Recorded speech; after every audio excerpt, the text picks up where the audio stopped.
Salut à tous. Alors aujourd'hui je vous fais une petite vidéo sur la vidange d'un 2 litres HDI sur une C5, toujours C5 hein. Un jour je changerai le thème de la chaîne, mais pour l'instant c'est C5.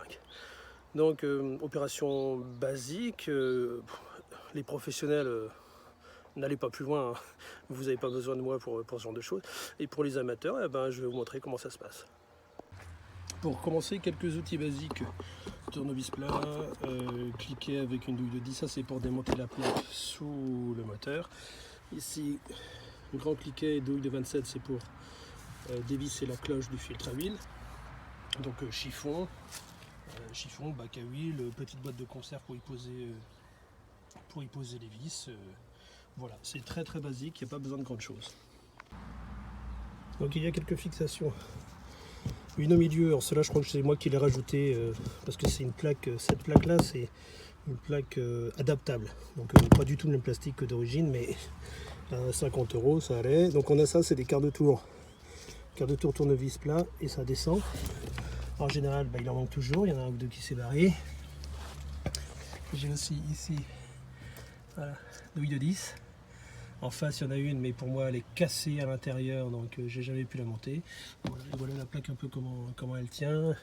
Il y a aussi des fixations sur le côté. Voilà.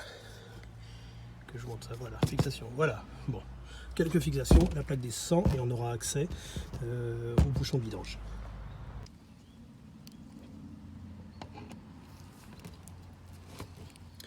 Donc le quart de tour. Et ça descend.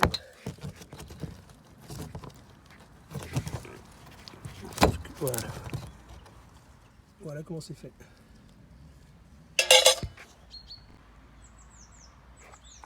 Alors voilà la plaque que j'ai déposée.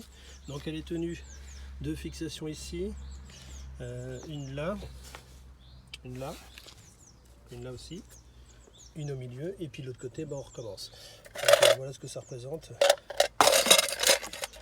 Elle sert à récupérer, elle sert surtout à moins de bruit, à tenir plus de chaleur au niveau du moteur, l'aérodynamisme aussi. Bon, accessoirement, elle garde un peu le gras aussi. Donc pour retirer le bouchon, un torque de 50, bon, j'ai mis sur un cliquet, c'est plus simple, on dévisse un petit peu, il tombe. Le bac à vidange pas loin. Vraiment pas loin, parce que ça va, souvent ça coule un petit peu à côté. Donc voilà, l'huile s'est complètement écoulée. Je récupère le bouchon, enfin complètement écoulé, c'est encore un tout petit goutte à goutte. Donc le bouchon avec son vieux joint, ici. Le nouveau joint là. Voilà le filtre à gasoil, filtre à huile que je vais changer. Le bidon d'huile, donc c'est assez rare que j'ai des bidons métalliques, mais ceux-là ont été livrés en bidon métallique. Je fais le changement de joint, je nettoie le petit bouchon, je le remets en place, changement du filtre à huile, et puis le plein d'huile.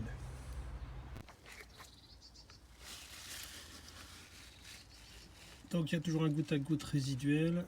Avant de remettre le bouchon, je vais sortir le filtre à huile, parce que déjà ça videra une partie du circuit. Sauf erreur, normalement il reste toujours un peu dans la cloche, et quand on l'ouvre ça fait une prise d'air et ça coule dessous.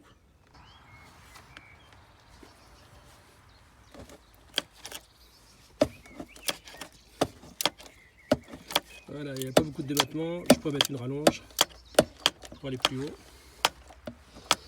mais je ne l'ai pas fait, bon, ça tourne gentiment.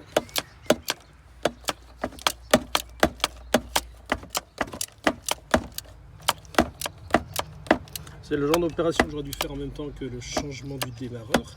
Mais bon, j'ai séparé, on va dire, séparer les réparations, l'entretien. Sinon j'aurais eu plus de place. Voilà, c'est beaucoup plus pratique. Et ça va plus vite. Alors vous le voyez peut-être pas si je vous le filme.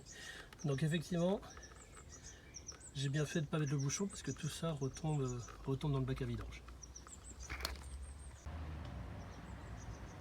Donc ça fait déjà 4-5 minutes que ça continue à couler très doucement. Bon, je vais remettre le bouchon avec son nouveau joint. C'est pas très grave s'il reste un tout petit peu, puisque de toute façon le moteur est encore plein de vieille huile.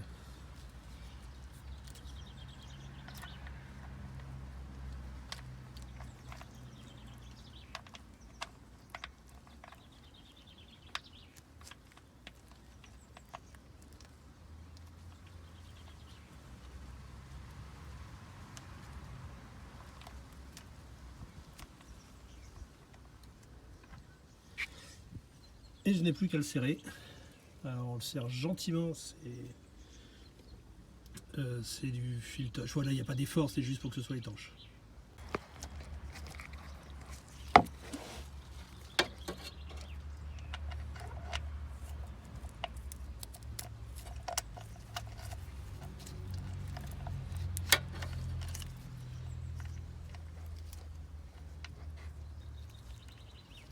Alors quelques tours à la main, c'est pas simple parce que c'est forcément extrêmement gras. Voilà.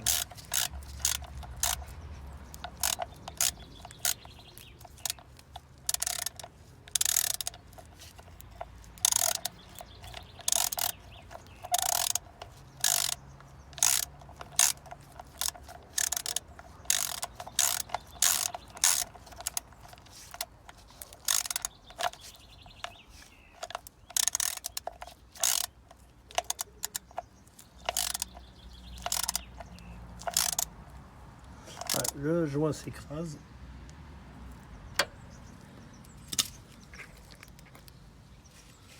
Pas un gros couple.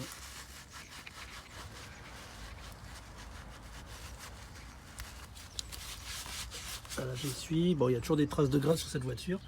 Non, une goutte ici en permanence. Alors, elle est, bon, elle est assez noire. Okay. Bon. Je crois que j'ai le turbo qui est pas loin. Enfin, ça me ressemble plus à la boîte de vitesse. Ouais. Bon, là, je sais pas trop d'où ça vient.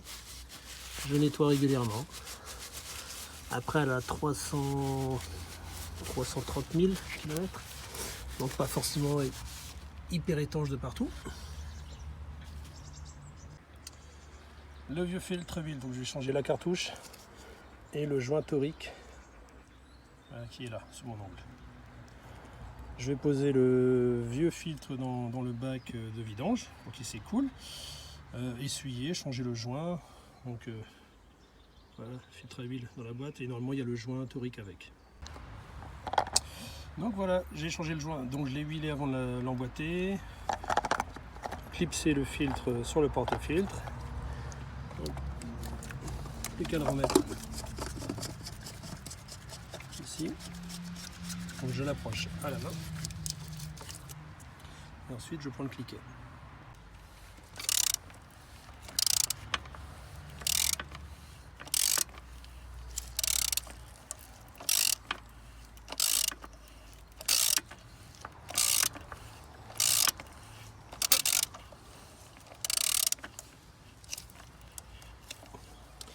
Et voilà, la cloche est au maximum. Donc, bouchon remis avec joint, filtre et joint. Donc ce qui reste à faire, c'est lui mettre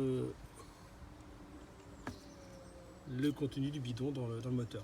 Donc c'est un 2 litres HDI 140 avec le filtre à huile, on met 5 litres. Voilà, 5 litres c'est complet, le niveau est au maximum quasiment. Voilà. Donc voilà l'huile que j'ai acheté, je ne connais pas.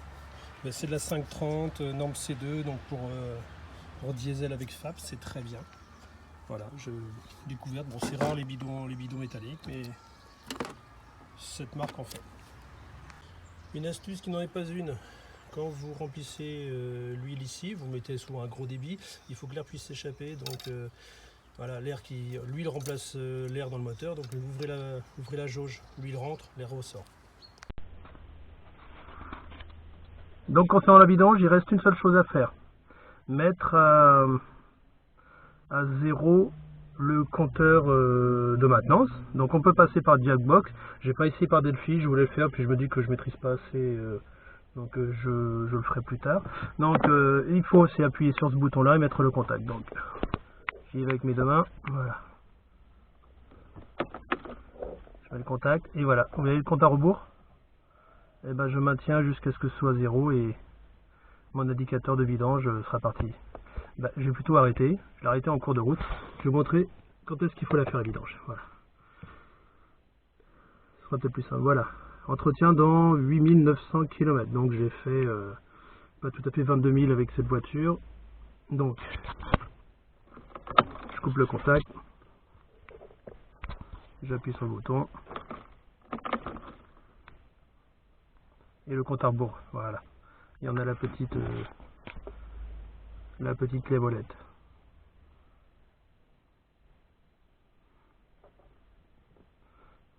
Donc voilà.